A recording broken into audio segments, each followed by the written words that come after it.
Penegakan diagnosis diperlukan sebelum melakukan perawatan ortodonti. Diperlukan faktor-faktor pendukung dalam menegakkan diagnosis ortodonti, antara lain sefalometri radiografik. Berdasarkan hal tersebut, maka pengetahuan tentang sefalometri radiografik penting dikuasai oleh mahasiswa. Gambaran sefalometri radiografik pertama kali diperkenalkan pada tahun 1922 oleh Pacini. Tahun 1931, Hofrath dari Jerman dan Broadbent dari Amerika dalam waktu bersamaan menemukan teknik sefalometri yang telah terstandarisasi dengan menggunakan alat sinar X dan pemegang kepala yang dinamakan cephalostat atau cephalometer. Film yang dihasilkan dari pemotretan kepala ini disebut cephalogram. Sefalometri radiografik diperkenalkan dalam bidang ortodonti sekitar tahun 1930, meskipun metode yang benar untuk aplikasi praktik ortodontik baru berlaku 20 tahun kemudian. Beberapa tahun kemudian, metode analisis dikembangkan oleh beberapa pengarang. Sefalometri adalah ilmu yang mempelajari pengukuran-pengukuran yang bersifat kuantitatif terhadap bagian-bagian tertentu dari kepala untuk mendapatkan informasi tentang pola kraniofasial. Manfaat sefalometri radiografik adalah 1. Mempelajari arah dan pola pertumbuhan dan perkembangan kraniofasial. 2. Diagnosis atau analisis kelainan kraniofasial untuk mengetahui faktor-faktor penyebab maloklusi. 3. Mempelajari tipe fasial. Relasi rahang dan posisi gigi-gigi berhubungan erat dengan tipe fasial. Ada dua hal penting, yaitu 1. Posisi maksila dalam arah anteroposterior terhadap kranium, dan 2. Relasi mandibula terhadap maksila, sehingga akan mempengaruhi bentuk profil, yaitu cembung, lurus, atau cekung. 4. Merencanakan perawatan ortodonti. Analisis dan diagnosis yang didasarkan pada perhitungan-perhitungan sefalometrik dapat diperkirakan hasil perawatan ortodontik yang dilakukan. 5. Evaluasi kasus-kasus yang telah dirawat dengan membandingkan sefalogram yang diambil sebelum, sewaktu, dan sesudah perawatan ortodontik. 6. Analisis fungsional. Fungsi gerakan mandibula dapat diketahui dengan membandingkan posisi kondilus pada sefalogram yang dibuat pada waktu mulut terbuka dan posisi istirahat. 7. Penelitian. Analisis sefalometri radiografik dibuat pada gambar hasil penampakan sefalogram. Asetat matte tracing paper atau kertas asetat dengan tebal 0,003 inci ukuran 8x10 inci dipakai untuk penampakan sefalogram. Kertas asetat diletakkan pada tepi atas sefalogram dengan scotch tape agar dapat dibuka apabila diperlukan. Kemudian diletakkan di atas iluminator atau negatoskop. Penampakan sefalogram dianjurkan menggunakan pensil keras 4H agar diperoleh garis-garis yang cermat dan tipis. Dengan pensil keras dan runcing 3H atau 4H, gambar 3 garis silang pada sefalogram, 2 di dalam kranium, dan 1 di vertebra cervicalis. Garis silang ini berfungsi sebagai marker untuk fiksasi sefalogram dan kertas tracing. Tracing ketiga garis silang pada kertas asetat. Tulis nama pasien, nomor registrasi, umur berupa tahun dan bulan, tanggal sefalogram diambil, dan nama operator pada sudut kiri bawah. Kemudian, bagian-bagian yang perlu ditapak pada sefalogram lateral antara lain: bagian 1, profil jaringan lunak, kontur eksternal kranium.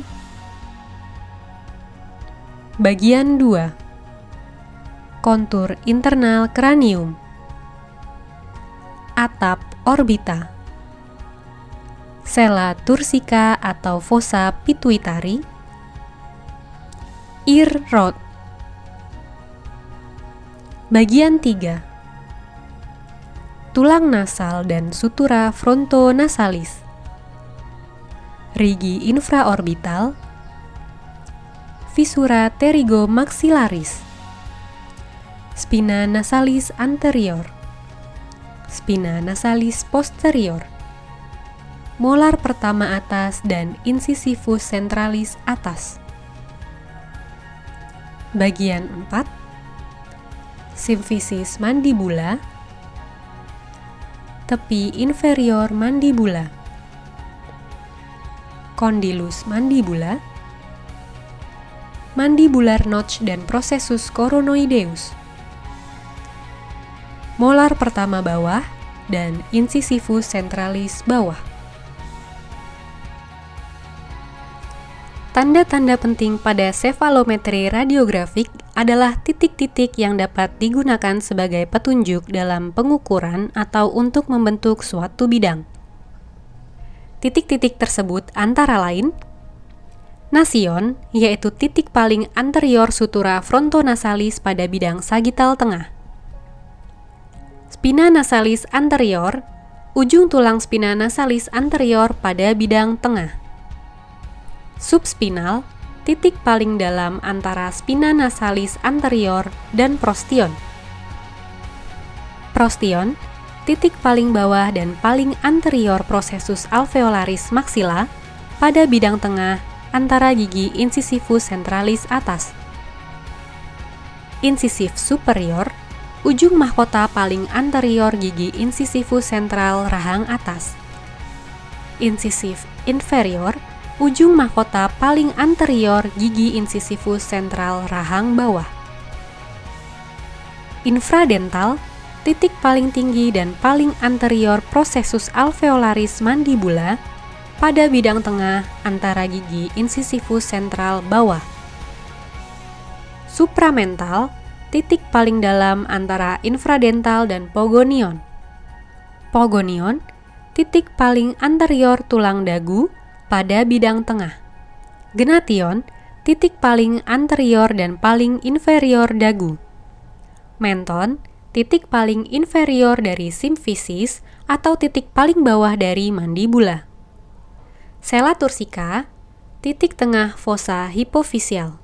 Spina nasalis posterior, titik perpotongan dari perpanjangan dinding anterior fossa pterygopalatina dan dasar hidung. Orbital, titik yang paling bawah pada tepi bawah tulang orbita. Gonion, titik perpotongan garis singgung margin posterior ramus ascendens dan basis mandibula. Porion, titik paling luar dan paling superior ear rod. Articulare, titik perpotongan antara bayangan arcus zygoma dengan batas posterior dari ramus mandibula. Menurut Krogman dan Sassouni, dikatakan garis apabila menghubungkan dua titik dan disebut bidang apabila menghubungkan paling sedikit 3 titik. Garis sella nasion adalah garis yang menghubungkan sella turcica dan nasion. Merupakan garis perpanjangan dari basis kranial anterior. Garis nasion pogonion, garis yang menghubungkan nasion dan pogonion yang merupakan garis fasial. Y-aksis adalah garis yang menghubungkan sella turcica dan gnation. Digunakan untuk mengetahui arah pertumbuhan mandibula. Frankfurt horizontal plane adalah bidang yang melalui kedua porion dan titik orbital, merupakan bidang horizontal. Bidang mandibula atau mandibular plane terdapat 3 cara pembuatan. Pertama, bidang yang melalui gonion dan gnation, menurut Steiner. Kedua, bidang yang melalui gonion dan menton. Ketiga, bidang yang menyinggung tepi bawah mandibula dan menton, menurut Downs. Bidang oklusal atau occlusal plane terdapat 2 definisi. Menurut Down, merupakan garis yang membagi 2 overlapping tonjol gigi molar pertama dan incisal overbite. Menurut Steiner, garis yang membagi overlapping gigi molar pertama dan gigi premolar pertama. Bidang palatal atau bispinal adalah bidang yang melalui spina nasalis anterior dan spina nasalis posterior. Bidang orbital dari Simon merupakan bidang vertikal yang melalui titik orbital dan tegak lurus Frankfurt horizontal plane. Cecil C. Steiner menyeleksi parameter yang banyak manfaatnya dan mengembangkan berbagai analisis dan diyakini akan memberikan informasi klinik maksimum dengan sedikit pengukuran. Yang pertama adalah analisis skeletal. Ada 5 parameter analisis skeletal menurut Steiner. 1. Maksila. Untuk menentukan apakah maksila berada pada posisi anterior atau posterior dari basis kranium, dilihat dari sudut yang dibentuk oleh sela, nasion, dan titik A, atau biasa disebut dengan sudut SNA. Sudut SNA untuk menentukan apakah maksila protrusif atau retrusif terhadap basis kranial. Rata-rata sudut SNA yaitu 82 derajat plus minus 2 derajat. Jika nilai yang didapat pada pemeriksaan menunjukkan sudut yang lebih besar dari 82 plus minus 2 derajat, mengindikasikan posisi maksila yang lebih maju dari basis kranium atau maksila protrusif. Dan sebaliknya, jika nilai lebih kecil dari 82 plus minus 2 derajat, mengindikasikan maksila retrusif. 2. Mandibula. Posisi antero-posterior mandibula terhadap basis kranium ditentukan dengan sudut SNB. Sudut SNB untuk mengetahui apakah mandibula protrusif atau retrusif terhadap basis kranial. Rata-rata sudut SNB yaitu 80 plus minus 2 derajat. Apabila lebih kecil dari 80 plus minus 2 derajat, menunjukkan mandibula yang retrusif, dan apabila sudut lebih besar dari 80 plus minus 2 derajat, menunjukkan mandibula yang progratik. 3. Hubungan maksila dan mandibula. Posisi antero-posterior maksila dan mandibula satu terhadap lainnya diukur dengan sudut ANB. Rata-rata sudut ANB adalah 2 derajat. Jika lebih besar dari 2 derajat, menunjukkan kecenderungan skeletal kelas 2. Jika kurang dari 2 derajat dan terbaca kurang dari 0 derajat, menunjukkan mandibula di depan maksila atau hubungan skeletal kelas 3. 4. Occlusal plane. Dibuat melalui overlapping tonjol molar 1 dan premolar 1 untuk mengetahui letak gigi-gigi dalam oklusi terhadap wajah dan kranium. Pada oklusi normal, rata-rata sudut yang dibentuk antara bidang oklusal dan garis sela nasion sebesar 14 derajat. 5. Mandibular plane. Bidang mandibula digambar melalui gonion dan gnation. Sudut bidang mandibula dibentuk dari bidang mandibula dengan basis kranium anterior atau garis SM. Dengan nilai rata-rata yang tercatat adalah 32 derajat. Mandibular plane angle yang sangat besar atau kecil menunjukkan pola pertumbuhan yang tidak menguntungkan yang dapat berefek pada hasil perawatan. Akan sangat bijaksana untuk mengantisipasi masalah ini jika terjadi. Yang kedua adalah analisis dental. Beberapa analisis dental diantaranya yaitu 1. Maxillary incisor position. Letak dan inklinasi aksial gigi incisifus atas ditentukan dengan menghubungkan gigi tersebut ke garis NA. Gigi incisifus atas terhadap garis NA dibaca dalam derajat untuk menentukan hubungan angular gigi-gigi incisifus atas. Sedangkan apabila dibaca dalam milimeter, akan memberikan informasi posisi gigi incisifus lebih ke depan atau ke belakang dari garis NA. Jarak permukaan gigi incisifus paling labial terhadap garis NA sebesar 4 mm di depan garis NA, dan inklinasi aksialnya membentuk sudut 22 derajat dengan garis NA. Pembacaan sudut saja tidaklah cukup. Demikian juga apabila hanya pembacaan jarak saja. Maxillary incisor angle ini untuk mengetahui posisi incisifus terhadap skeletal wajah. Sebagai contoh, apabila suatu gigi incisifus maksila membentuk sudut 22 derajat dan berada pada posisi antero-posterior yang ideal, yaitu 4 mm dari garis NA, ada kemungkinan juga gigi tersebut membentuk sudut 22 derajat tetapi mempunyai posisi terlalu ke belakang dari tulang wajah. 2. Mandibular incisor position. Letak gigi incisifus bawah dalam arah antero-posterior dan angulasinya ditentukan dengan menghubungkan gigi tersebut dengan garis NB. Pengukuran gigi incisifus bawah terhadap garis NB dalam milimeter menunjukkan posisi gigi di depan atau di belakang garis NB. Pembacaan gigi incisifus sentral bawah terhadap garis NB dalam derajat menentukan inklinasi aksial gigi tersebut. Titik paling labial gigi incisifus sentral bawah terletak 4 mm di depan garis NB. Sedangkan inklinasi aksial gigi ini terhadap garis NB sebesar 25 derajat. 3. Interincisal angle. Sudut interincisal digunakan untuk melihat posisi incisifus rahang atas terhadap incisifus rahang bawah. Jika sudut yang dibentuk kurang dari 130 derajat, dibutuhkan koreksi arah vertikal. Dan jika sudut yang dibentuk lebih dari 130 derajat, memerlukan koreksi arah anterior atau koreksi inklinasi aksis gigi. Untuk menentukan gigi mana yang menyebabkan diskrepansi, dapat dibaca dengan posisi angular gigi incisifus rahang atas terhadap garis NA dan incisifus rahang bawah terhadap garis NB. 4. Lower incisor to chin atau hubungan incisifus rahang bawah terhadap dagu. Oleh karena dagu berperan dalam menentukan profil wajah, maka area ini perlu dievaluasi. Derajat prominensi dagu mendukung dalam penentuan penempatan gigi-gigi pada lengkungnya.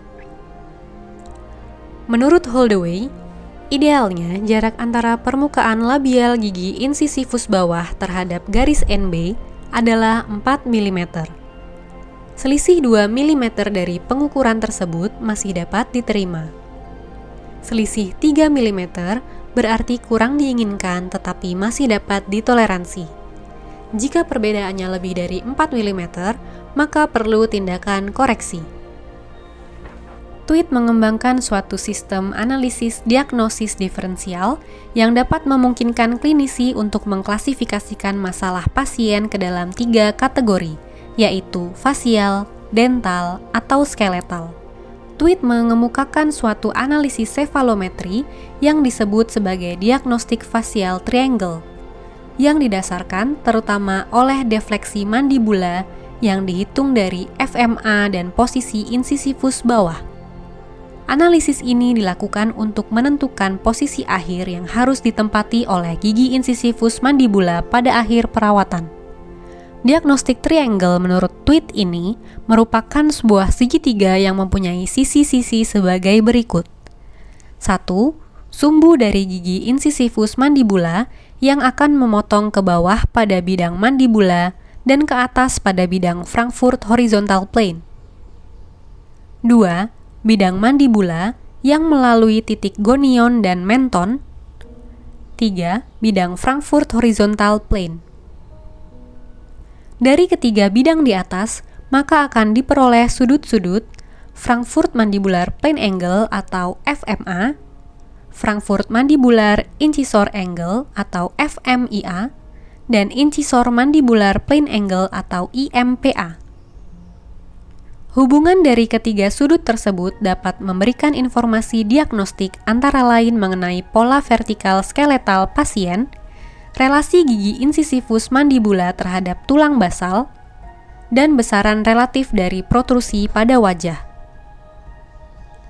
Nilai rata-rata dari FMA, FMIA, dan IMPA secara berturut-turut adalah 25 derajat, 68 derajat, dan 87 derajat.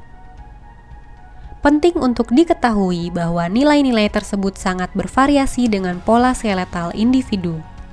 Jika pola skeletal memiliki dimensi vertikal yang normal, pengukuran-pengukuran tersebut akan selaras dengan profil fasial yang baik. Titik referensi analisis jaringan lunak diantaranya yaitu glabella, titik paling anterior dari dahi pada dataran mid-sagittal. Nasion jaringan lunak, yaitu titik paling cekung pada pertengahan dahi dan hidung.